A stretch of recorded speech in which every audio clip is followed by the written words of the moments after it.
తాజా వార్తలను అందించే ప్రెస్ న్యూస్ కి స్వాగతం.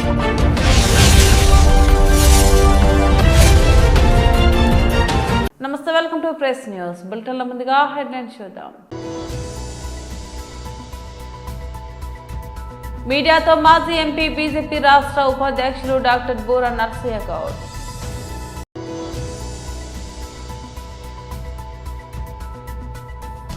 తెలంగాణ భవన్లో బీఆర్ఎస్ నాయకుల ప్రెస్ మీట్.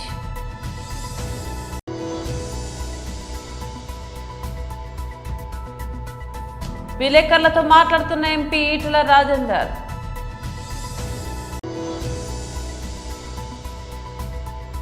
మాజీ MLA and Devarakonda incharge Shri why Vishweshwar Reddy press meet. దొంగలు దొరికిపోతారనే భయంతోనే సతీష్ కుమార్ ను అంతమొందించారు. కొలుసు పార్థసారథి మీడియా సమావేశం. మీడియాతో మాజీ ఎంపీ బీజేపీ రాష్ట్ర ఉపాధ్యక్షులు డాక్టర్ బూరా నర్సయ్య గౌడ్. అందరికీ నమస్కారం. ఈరోజు మీడియా సమావేశానికి విచ్చేసిన మీడియా మిత్రులందరికీ ధన్యవాదాలు. ప్రధానంగా ఈరోజు ప్రెస్ మీట్ రెండు అంశాలు. ఒకటి జూబ్లీస్ ఫలితాల గురించి, రెండు స్థానిక ఎన్నికల గురించి. జూబ్లీస్లో కాంగ్రెస్ గెలుపు అనేది చాలామంది వాళ్ళు ఉబ్బి తబ్బిబ్బైపోతున్నారు. కానీ వాపును చూసి బలపనుకుంటున్నారు. కాంగ్రెస్ వాపును చూసి బలపనుకుంటున్నారు. ఎందుకంటే అక్కడ జూబ్లీహిల్స్లో గెలిచింది కాంగ్రెస్ పార్టీ కాదు, జూబ్లీహిల్స్లో గెలిచింది అభ్యర్థి, జూబ్లీహిల్స్లో గెలిచింది ఎంఐఎం పార్టీ. ఎందుకు నేను ఈ మాట అంటుంటానంటే, జూబ్లీహిల్స్ అనేది పి జనార్దన్ రెడ్డి టైం నుంచి కూడా కాంగ్రెస్ పార్టీ కంచుకోవటం. ఇప్పుడు కాదు, ఖైరతాబాద్ నియోజకవర్గం ఒకప్పుడు డీలిమిటేషన్ కానప్పుడు జూబ్లీహిల్స్ కూడా దాంట్లో పార్ట్. అప్పటి నుంచి స్వాతంత్రం వచ్చినప్పటి నుంచి అత్యధికంగా కాంగ్రెస్ పార్టీ కంచుకోవటం. మీరు ఒకసారి గమనిస్తే ఇదే జూబ్లీహిల్స్లో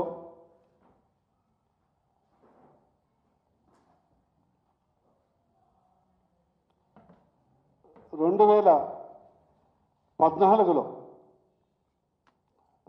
పద్నాలుగులో నవీన్ యాదవ్ అనే అభ్యర్థికి 41,656 ఓట్లు వచ్చినాయి. ఎంఐ అభ్యర్థిగా 41,656. అదేవిధంగా 2009లో కాంగ్రెస్ పార్టీ గెలిచింది. అదేవిధంగా 2018లో ఇదే నవీన్ యాదవ్కు ఇండిపెండెంట్గా 18,817 ఓట్స్ వచ్చినాయి ఇండిపెండెంట్గా. అదేవిధంగా మొన్న జరిగినటువంటి ఎన్నికల్లో 2023 అసెంబ్లీ ఎన్నికల్లో కాంగ్రెస్ పార్టీకి 35% వచ్చింది. ఈరోజు కాంగ్రెస్ పార్టీ నాయకులు, మంత్రులు, ముఖ్యమంత్రి ఇదేదో మా పథకాలు, 6 గ్యారంటీలు, 420 హామీలు, బీసీ డిక్లరేషను, వీటన్నిటినీ అమలు చేశాం, దానికి ప్రజలు తీర్పిచ్చారని ఉచిత ప్రచారం చేసుకుంటుంది. తెలంగాణ భవన్లో బీఆర్ఎస్ నాయకుల ప్రెస్ మీట్. ఒక్క కంపెనీకే కాంట్రాక్టులు కట్టబెట్టాలని అవుట్ ఆఫ్ ద వే బోల్తూ కాంగ్రెస్ ప్రభుత్వం ఎందుకు కాంట్రాక్టులు ఇస్తుంది అని చాలాసార్లు కూడా అడగడం జరిగింది. ప్రత్యేకంగా గతంలో కూడా ఎన్నోసార్లు ఈ నెల్లూరుకు చెందిన కేఎల్ఎస్ఆర్ ఇన్ఫ్రాటెక్ సంస్థ ఏదైతే రేవంత్ రెడ్డి గారికి ఈ వాహనం, ఈ ల్యాండ్ క్రూజర్ వాహనం ఎవరైతే కేఎల్ఎస్ఆర్ ఇన్ఫ్రాటెక్ కంపెనీ బహుమతిగా గిఫ్ట్గా రేవంత్ రెడ్డి గారికి ఇచ్చిర్రో, గతంలో వారు ఎంపీగా కాంగ్రెస్ అధ్యక్షునిగా ఉన్నప్పుడు దీన్ని ఉపయోగించిర్రో, అప్పుడు కేఎల్ఎస్ఆర్ ఇన్ఫ్రాటెక్ పేరు మీదనే ఉండే. మేము పదే పదే దీన్ని ప్రశ్నించేసరికి దారిని వారి సోదరుడు అనుముల కొండలరెడ్డి గారి పేరుకు రిజిస్ట్రేషన్ చేయించుకున్నారు. నేను ఎన్నోసార్లు కూడా క్వశ్చన్ చేసినాం, మరి ఎందుకో సమాధానం చెప్పారు. ఒకటి కాదు, రెండు కాదు, రాష్ట్రం ఇంకా 2 సంవత్సరాల పాలన కూడా పూర్తి కాలేదు. రేపో మాపో ఎప్పుడో సంబరాలు చేసుకోవడానికి కూడా ఆడిటోరియంలు వెతుక్కుంటున్నారు. కానీ 2 సంవత్సరాల పూర్తి కాకముందే ఎన్ని కాంట్రాక్టులో చూడండి. New college of veterinary science at Kodangal 145 కోట్ల కాంట్రాక్టు కేఎల్ఎస్ఆర్ ఇన్ఫ్రాటెక్కి. పరిగి నుంచి వికారాబాద్కు రోడ్లు వేయడానికి 185 కోట్లు ఇదే కేఎల్ఎస్ఆర్ ఇన్ఫ్రాటెక్కి. బషీరాబాద్ టు మైలావర్ రోడ్ వికారాబాద్ జిల్లాలో 116 కోట్ల కాంట్రాక్టు కేఎల్ఎస్ఆర్ ఇన్ఫ్రాటెక్కి. లిఫ్ట్ ఇరిగేషన్ స్కీమ్ పాలేరులో సూర్యాపేటలో కేఎల్ఎస్ఆర్ ఇన్ఫ్రాటెక్కే 191 కోట్లు. Rajiv Gandhi lift irrigation scheme సూర్యాపేటలో 319 కోట్లు కేఎల్ఎస్ఆర్ ఇన్ఫ్రాటెక్కే. Remaining works of pipe lines హెచ్ఎండబ్ల్యూఎస్లో కేఎల్ఎస్ఆర్ ఇన్ఫ్రాటెక్కే 168 కోట్లు. ఇలా ఇన్ని కోట్ల కాంట్రాక్ట్లు. లేటెస్ట్ రేవంత్ రెడ్డి గారు పెట్ ప్రాజెక్ట్ ఆయన వెబ్సైట్లో పెట్టుకున్నాడు. కేఎల్ఎస్ఆర్ ఇన్ఫ్రాటెక్ వెబ్సైట్లోకి వెళ్ళి తీసుకున్న స్క్రీన్ షాట్ ఇది. ఎందుకంటే ఇప్పటి వరకు అవార్డు అయిందా లేదా బయటకైతే చెప్తలేరు, కానీ ఆయన పెట్టుకున్నట్టు young India integrated schools, young India integrated residential schools నిర్మాణం కాంట్రాక్ట్లు కూడా ఇదే కేఎల్ఎస్ఆర్ అనే కంపెనీకి ఇస్తున్నట్టు వాళ్ళు వెబ్సైట్లో పెట్టుకున్నారు. విలేకరులతో మాట్లాడుతున్న ఎంపీ ఈటెల రాజేందర్ 27 ఏళ్ళ తర్వాత కూడా మళ్ళీ అధికారానికి వచ్చిన వాళ్ళం మేము. 20 ఏళ్ళ తర్వాత కూడా మళ్ళీ మా ఇక్కడ బీహార్లో అధికారానికి వస్తున్నాం మేము. అట్లా ఒళ్ళు వంచి చెమట వడిపి ప్రజలకిచ్చిన హామీలు అమలు చేసి ప్రజల ప్రేమను పొందగలిగి అధికారంకి వస్తున్నాం తప్ప లేదు ఉత్తగానే మీరు ఈవీఎంలు మ్యానిపులేట్ చేసిందా, మరి నీవు ఈవీఎంలు మేనేజ్ చేసినావా? ఇక్కడ మీరు ఇక్కడ జూబ్లీహిల్స్లో ఈవీఎంలు మేనేజ్ చేసినావా? జూబ్లీహిల్స్లో దొంగ ఓట్లు వేసుకున్నావా? దొంగ ఓట్లు నమోదు చేసుకున్నావా? కర్ణాటకలో మరి మీరే గెలిచిండ్రు, తెలంగాణలో మీరు గెలిచిండ్రు, ఎవరు ఈవీఎం పనిచేయలేదా? నువ్వు గెలిస్తేనేమో ఒక న్యాయం, ఇతరులు గెలిస్తేనేమో ఓడ్ చోర్ ఇదేం ఏం చేస్తావో చెప్పాలి. కానీ ప్రజలకు ఒక ప్రతిపక్ష పార్టీగా నువ్వేం చేస్తావో చెప్పాలి. కానీ వాటికనే కనపడుతూనే ఉంది. ఇట్లనే ప్రజల కోసం బరిగీసి కొట్లాడే తత్వం నీలో లేనప్పుడు, నీ పార్టీకి అది లేనప్పుడు నీ పార్టీ మూడపోయే ప్రసక్తి లేదు. అక్కడ సరి చేసుకోండి, కానీ ఇతరుల మీద వచ్చేసే ప్రయత్నం చేయదు. మీ పార్టీలోనే కొందరు ఎంపీలు కిషన్ రెడ్డి గారి నియోజకవర్గంలో ఆయన చెప్తాను మేము ప్రచారానికి వస్తాం, ఆయన మాకేం చెప్పలేదు అన్న ఆరోపణలు కూడా చేశారు. ఇలా అయితే రాబోయే రోజుల్లో కూడా కాంగ్రెస్ పార్టీ మరోసారి అధికారంలోకి వస్తాం. ఎంపీ అరవింద్ అన్న అంటే దానికి అనుకున్నాం సార్, మీరు కూడా సరిగా ఏదో వచ్చి రానట్టు వచ్చారు కానీ ప్రచారానికి కలగలుపు లేదు, ఐక్యత లేదు బీజేపీలో అన్నది జూబ్లీహిల్స్ ఉప ఎన్నిక ప్రచారంలో బయటపడ్డదన్నది. ఇప్పుడు నేను ఇంత చరిత్ర చెప్పినోండి, ఇప్పుడు ఇంత చరిత్ర నా మధ్యలో కూడా ఉంటుంది కదా, నా అంతరాత్మ ఉండదా మధ్యలో? కానీ తెల్లజెండా ఎత్తాం, కొట్లాడే ఓడిపోతాం. మాకు తెలుసు ఏం జరగబోతుందో. అధికార పార్టీకి ఉండే హంగులేంటో, కలిసి వచ్చే అంశాలేంటో ఇప్పుడు నేను ఇప్పుడే చెప్పినాను. కాంగ్రెస్ పార్టీ అధికారంకి వచ్చిన 2 బై ఎలక్షన్స్ వచ్చినాయి. ఎవరు గెలిచిండు? 2 వాళ్ళే గెలిచిండు. అంతకుముందు బీఆర్ఎస్ తోటి ఉన్నప్పుడు 2 మేము గెలిచినాం. ఒకటేమో ధర్మం అధర్మానికి మధ్య జరిగింది కాబట్టి గెలిచినాం, ఒకటేమో అహంకారం నన్ను మమ్మల్ని కొట్టేవాడు అనుకుంటే గెలిచినాం మేము. అందుకనే అధికార పార్టీకి కలిసి వచ్చే అంశం ఉంటాయి. అయినా నాకు ఒక బాధ్యత ఇచ్చిండ్రు, రహమత్ నగర్ నాకు ఇచ్చిన బాధ్యత. మేము రోజు ఒక 400 మందిని 500 మందిని మేము రోజు పోయి ప్రచారం చేస్తున్నాం. మేము ఇంటింటికి ప్రచారం చేసిన, నేను ఒక్కరోజు చేయలే, నాకు ఇచ్చిన రోజులు నేను చేసి వచ్చిన. ఇట్లా సగం చేయం. రెండోది కూడా ఏంటంటే, ఇప్పుడు ఎన్నికలు ఎప్పుడు వచ్చినా కూడా పార్టీ అంతా బాధ్యత వహిస్తుంది తప్ప ఒక కిషన్ రెడ్డి గారు బాధ్యత వహిస్తారు, లేకపోతే ప్రెసిడెంట్ గారు బాధ్యత వహిస్తారు, అట్లుండదు కదా. ఎంటైర్ పార్టీ సిస్టమ్ కదా. మాజీ MLA and Uravakonda incharge Shri why Vishweshwar Reddy press meet. తెరలేపుతా ఉన్నారు. ఈరోజు అధికారం ఉందని చెప్పి విర్రవీగితే రేపు అధికారం పోయిన తర్వాత ప్రజలు ఏ విధంగా స్పందిస్తారనేటువంటిది ఈరోజు వాళ్ళు అర్థం చేసుకోవాల్సినటువంటి అవసరం ఉంది. ఈరోజు పోలీసులు జరిగినటువంటి దాడి పట్ల నిష్పక్షపాతంగా కఠినంగా వ్యవహరించడానికి బదులు ఈరోజు అధికార పార్టీ ఏజెంట్లలాగా అక్కడ వ్యవహరిస్తూ ఉన్నారు. దాన్ని ఆపలేకపోగా, దాడిని నిలువరించలేకపోగా ఈరోజు దాడికి పాల్పడిన వారిపైనే కేసులు పెట్టడం అనేటువంటిది, అటెంప్ట్ మర్డర్ కేసు, ఎస్సీ యాక్ట్లు పెట్టడం అనేటువంటిది రాష్ట్రంలో ఇట్లాంటి మరిన్ని సంఘటనలు జరగడానికి తోడ్పడతాయి తప్ప ఈరోజు దాడి చేసిన వాడి మీద ఒకే రకమైన కేసు, బాధితులపైన ఒకే రకమైన కేసులు పెట్టి దానికి తోడు ఎస్సీ యాక్ట్లని కలిపి పెట్టడం అనేటువంటిది ఎక్కడికి దారితీస్తుందో తెలుగుదేశం పార్టీ వాళ్ళు ఆలోచించుకోవాలా. ఈరోజు చంద్రబాబు గారి నాయకత్వంలో రాష్ట్ర వ్యాప్తంగా కూడా ఈ ప్రభుత్వం వచ్చిన తర్వాత వైఎస్ఆర్ కాంగ్రెస్ పార్టీ నాయకులపైన, కార్యకర్తలపైన, ఆస్తులపైన, ఆఫీసులపైన ఇట్లాంటి దుర్మార్గాలు ఈరోజు రాష్ట్ర వ్యాప్తంగా జరుగుతూ ఉన్నాయి. ఈరోజు రాష్ట్రంలో వాళ్ళు నిత్యం చెప్పేటువంటి రెడ్ బుక్ రాజ్యాంగాన్నే ఈరోజు అమలు పరుస్తున్నటువంటి పరిస్థితి ఉంది. రాబోయే కాలంలో ఈరోజు దాడులకు పాల్పడినటువంటి వారు క్షేమంగా సంతోషంగా ఉండగలరా అని చెప్పి నేను అడుగుతా ఉన్నా. ఇట్లాంటి రాజకీయాలు మొదలుపెట్టిన తర్వాత ఇవి ఎక్కడికి దారితీస్తాయో మీరు ఆలోచిస్తున్నారా అని చెప్పి నేను అడుగుతా ఉన్నా. అందుకనే ఈరోజు దాడులకు పాల్పడినటువంటి వాళ్ళపైన కఠినంగా వ్యవహరించాలా, వాళ్ళపైన కేసులు పెట్టాలా.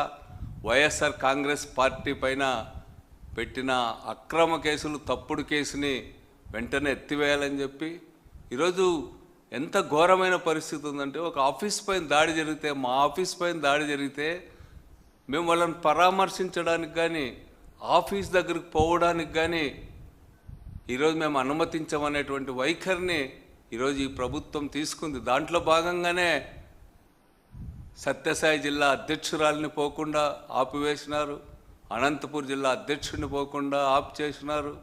దొంగలు దొరికిపోతారనే భయంతోనే సతీష్ కుమార్ను అంతమొందించారు. కొలుసు పార్థసారథి మీడియా సమావేశం. మత సామరస్యానికి ప్రతీకైన ప్రపంచవ్యాప్తంగా కోట్లాది మంది భక్తితో పూజించే ఏడుకొండల వాణి విషయంలో జరుగుతున్న రాజకీయ కుట్రలు చూస్తూ ఉంటే ప్రజలందరూ కూడా తీవ్ర మనస్తాపానికి గురవుతున్నారని చెప్పేసి మనవి చేస్తా ఉన్నాను నేను. గత ప్రభుత్వంలో ఏ విధంగా ఏడుకొండల వాడిని వాడుకున్నారో, తిరుపతి దేవస్థానాన్ని దోయటానికి ఏ విధంగా ప్రయత్నాలు జరిగినాయో, దోచుకున్న వారికి ఏ విధంగా ఆనాటి ప్రభుత్వం అండగా ఉందో ఆలోచిస్తే ఇంత నీచంగా ఏ ప్రభుత్వమైనా పనిచేస్తుందా అని చెప్పేసి బాధ కలుగుతుందని చెప్పేసి మనం చేస్తాను. మనందరం కూడా కోట్లాది మంది, ప్రపంచవ్యాప్తంగా ఉన్న కోట్లాది మంది భక్తులు తమ కష్టాలు తీరుతాయని, తమకు ఆశీర్వాదం, స్వామి ఆశీర్వాదం కావాలని వచ్చి కోట్లాది రూపాయలు కానుకలు సమర్పిస్తున్న విషయం మనందరికీ తెలిసిందే. అవన్నీ కూడా హిందూ మత ధర్మ వ్యాప్తికి, పేదలకి మేలు చేసే కార్యక్రమాలకి వాడుతారని చెప్పేసి కూడా మనందరికీ తెలిసిన విషయమే. కానీ పరకామణిలో 100 కోట్ల రూపాయలు, అది ఫారిన్ కరెన్సీ, ఒక వ్యక్తి దోచేశాడనే వార్తే చాలా ఆశ్చర్యకరంగా, బాధాకరంగా ఉందని చెప్పేసి మనం చేస్తాను. దొంగతనం 29/4/2023 రాత్రి 11 గంటలకి ఆనాటి విజిలెన్స్ అధికారి సతీష్ కుమార్ పోలీస్ స్టేషన్లో క్రైమ్ నెంబర్ 19/2023 సెక్షన్స్ 379, 381 ఐపీసీ కింద కేసు నమోదు చేశారు. అంత పెద్ద కేసు. తిరుపతిలో దొంగతనం చేశారనే మాటే ప్రజలకి డైజెస్ట్ కాదు. అటు 100 కోట్లు తినేసిన కేసుని ఒక విజిలెన్స్ అధికారి పోలీస్ కేసు రిజిస్టర్ చేస్తే దాన్ని ఏ విధంగా ఆనాటి ప్రభుత్వం హ్యాండిల్ చేసిందో, ఏ విధంగా ఆ కేసుని మరి చర్యలు తీసుకుందో ఆలోచన చేస్తే నిజంగా అసలు ప్రభుత్వం ప్రజల చేత ఎన్నుకోబడ్డ ప్రభుత్వం చేసే పనా, లేకపోతే దోపిడీ కుట్రలు చేసే ముఠా చేసే పనా అనేది ఆశ్చర్యం కలుగుతుందని చెప్పేసి నేను మనవి చేస్తాను. నేను బీసీల హక్కు 42% రిజర్వేషన్లు సాధించేంత వరకు రాజీ లేని పోరాటం చేస్తామని బీసీ జేఏసీ ఉమ్మడి వరంగల్ జిల్లా చైర్మన్ వడ్లకొండ వేణుగోపాల్ గౌడ్ అన్నారు. ఆదివారం బీసీ జేఏసీ ఆధ్వర్యంలో run for social justice morning walk కార్యక్రమాన్ని హన్మకొండ పబ్లిక్ గార్డెన్ నుంచి అమరవీరుల స్తూపం వరకు భారీ ర్యాలీ నిర్వహించారు. ఈ సందర్భంగా మేమెంతో మాకు అంతా బీసీల వాటా బీసీలకు దక్కాలంటూ నినాదాలు చేశారు. అనంతరం మీడియాతో బీసీ జేఏసీ ఉమ్మడి జిల్లా చైర్మన్ వేణుగోపాల్ గౌడ్, ప్రొఫెసర్ కూరపాటి వెంకటనారాయణ మీడియాతో మాట్లాడారు. ఈ కార్యక్రమంలో బీసీ విద్యార్థి JAC chairman Nagaraju, BC JAC రాష్ట్ర జిల్లా నాయకులు ప్రొఫెసర్ మల్లేశం, చిర్రా రాజు గౌడ్, డాక్టర్ కూరపాటి రమేష్, మధు గౌడ్, బచ్చు ఆనందం, యాదగిరి మహిళా నాయకురాల్లో విద్యార్థి జేఏసీ నాయకులు, బీసీ నాయకులు తదితరులు పాల్గొన్నారు.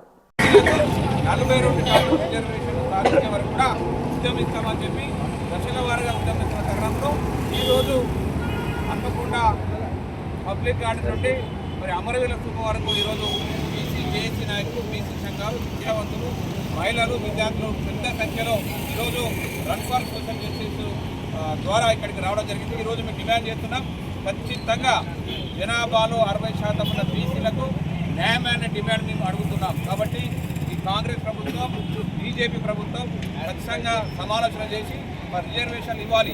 లేని పక్షంలో ఢిల్లీ కేంద్రంగా, పార్లమెంట్ కేంద్రంగా ఈ శీతాకాలం సమావేశం డిసెంబర్లో జనాభాలో సగ భాగం పైన ఉన్న ఈ బీసీలకు విద్యా, ఉద్యోగ, రాజకీయ రంగాల్లో 42% రిజర్వేషన్ల సాధన కోసం ఉద్యమాలు చేస్తున్న బీసీ సంఘాలకు అండగా అన్ని రాజకీయ పార్టీలు ఉండాలని చెప్పి మేము డిమాండ్ చేస్తున్నాం.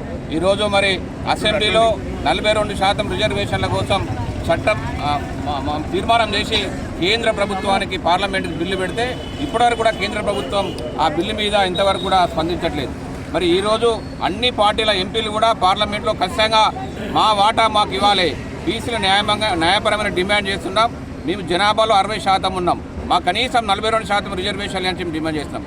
ఈరోజు మరి ఎస్సీ సోదరులకు వారి జనాభా ప్రకారం వాళ్ళకి రిజర్వేషన్లై, ఎస్టీ సోదరులకు వాళ్ళ జనాభా ప్రకారం వాళ్ళకి రిజర్వేషన్లై, చివరిగా ఓసీలకు కూడా వాళ్ళు 8%, 9% ఉంటే 10% ఈడబ్ల్యూసీ రిజర్వేషన్ పొందుతున్నారు. అంటే ఎవరి జనాభా ప్రకారం వాళ్ళు రిజర్వేషన్ పొందుతున్న తరంలో మరి బీసీలు 60% ఉంటున్న బీసీలకు కేవలం విద్యా, ఉద్యోగ రంగంలో 25-27% రిజర్వేషన్లు, స్థానిక సంస్థల్లో 19-20% రిజర్వేషన్ మాత్రమే పొందుతూ చాలా తీవ్రంగా అన్యాయం గురేది మాత్రం బీసీలు. కాబట్టి మేము న్యాయమైన డిమాండ్ చేస్తున్నాం. మేమెంతో మాకంతా వాటా అయ్యాలని చెప్పి మీ బీసీ సంఘాలకి అడుగుతున్నాం. కాబట్టి మాకు 42% రిజర్వేషన్లైనా కనీసం విద్యా, ఉద్యోగ, స్థానిక. పార్వతీపురం మన్యం జిల్లా ఇంటి నుంచి అలిగి వెళ్లిన అమ్మాయిని పట్టించిన ఫ్రీ వైఫై పాలిటెక్నిక్ విద్యార్థిని హారిక మిస్సింగ్ మిస్టరీ సుఖాంతం. చదువుపై తల్లి మందలించడంతో అలిగి ఇంటి నుంచి పరీక్ష పేరిట వెళ్లి బెంగళూరు, వైజాగ్, రాజమండ్రి నగరాలు చుట్టేసిన వైనం.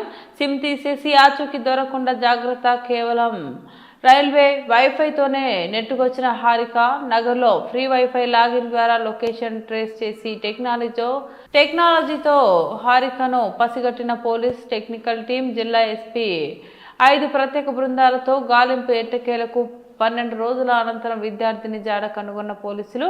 ఆచూకీ తెలిపిన అనంతరం రానంటూ మొండికేసిన హారికకు నచ్చజెప్పి కౌన్సిలింగ్ ఇచ్చి క్షేమంగా తల్లిదండ్రులకు అప్పజెప్పిన పోలీసులు. మీడియా సమావేశం ద్వారా వివరాలను వెల్లడించిన పార్వతీపురం రూరల్ సిఐ రంగనాథం. టీంలను కూడా బయట ఫీల్డ్లో పంపించిన తర్వాత ఈ అమ్మాయి ఎక్కడైతే మిస్ అయిందో అరసాడలో మిస్ అయిందని చెప్పి అన్నారు. అరసాడ నుంచి లింక్ చేయకుండా ఆ లింక్ ప్రకారం ఒక టీం వెళ్ళింది. అలాగే విజయనగరం వెళ్ళిన తర్వాత అమ్మాయి బెంగళూరు టికెట్ తీసినట్టు మనకి సస్పీషియస్ అవ్వడం వల్ల వెంటనే బెంగళూరుకి అనమాట మన సీతానగర్ ఎస్ఐ గారి టీం ఒకటి బెంగళూరు పంపించడం జరిగింది. సో కింద ఇటువైపు నుంచి బలిచిపేట ఎస్ఐ గారి టీము ఒక్కొక్క దగ్గర సీసీ ఫుటేజ్లు అవన్నీ చెక్ చేసుకుంటూ వెళ్ళడం వలన కొంచెం టైం టేకింగ్ అయింది, కానీ ఎక్కడ కూడా లింక్ మిస్ కాకూడదన్న దీంతో మనం చెక్ చేయడం జరిగింది. ఫైనల్గా ఏంటంటే అమ్మాయి డిప్లొమా హారిక, అమ్మాయి పేరు వంగపండి హారిక. ఈ డిప్లొమా చదవడం వల్ల ఏంటంటే అమ్మాయికి కొంచెం ఈ టెక్నికల్ నాలెడ్జ్ బాగా ఇవ్వడం వల్ల ఎక్కడ కూడా సెల్ ఫోన్ యూజ్ చేయలేదు. సో ఫైనల్గా ఏంటంటే బెంగళూరు దిగిన తర్వాత అమ్మాయి 3 days తర్వాత అనమాట ఈ ఇన్స్టా ఓపెన్ చేశారు.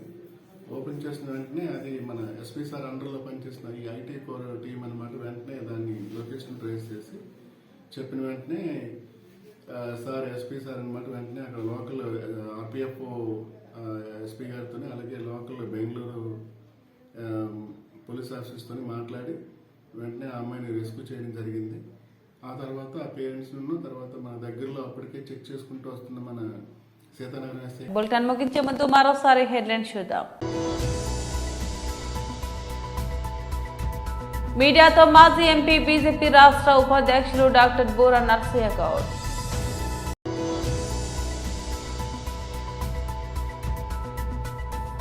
తెలంగాణ భవన్లో బీఆర్ఎస్ నాయకుల ప్రెస్ మీట్.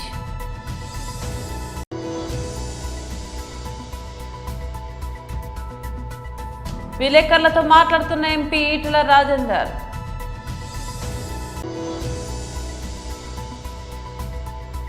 మాజీ MLA and Devarakonda incharge Shri why Vishweshwar Reddy press meet.